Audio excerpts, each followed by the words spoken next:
Okay, so we know the face, club face has to be open relative to the path, but that's only part of it. Now the next big part of you hitting a fade is swing direction or the path itself. So the direction you swing the club. Now, if we were to make a normal swing from that angle, 2 dimensions, the club head during the downswing, right, I would want to travel from some amount inside the ball, it would get to the ball, and then it would travel some amount more to the inside. So it's like a little semicircle, ideally.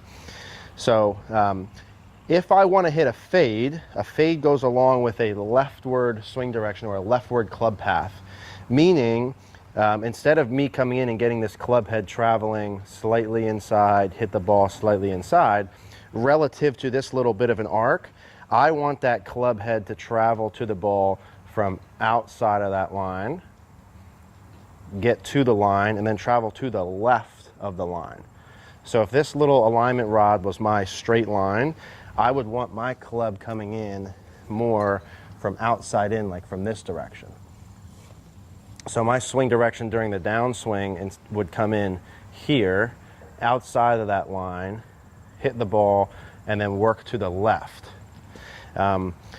It's a tricky thing, even in terms of your brain, and it knows what it's doing. If I were to take a setup to a target, and I swung the club the most from outside to the left, and I kept doing that over the top, over the top, over the top, over the top, the only way I'm going to get a ball back to the target is if I coordinate figuring out how to make my club face open from there.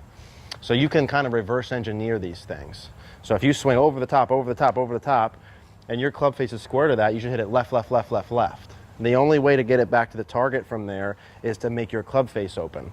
So let's say you're going through practicing and you're not able to make your club face open to the path through those 3 things we talked about.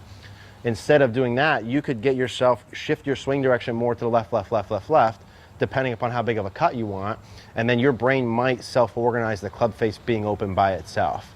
So you have to get both of those parts. Face open to the path, however you want to, probably through one of those 3 we talked about, and then you have to shift your swing direction to the left. Those are the 2 non-negotiables, assuming centered face contact. There's a million different ways to go through it. We'll go through a little bit more in terms of how to orient your body and what else will go along with it, but those are the 2 you have to get non-negotiable, however you choose to do them.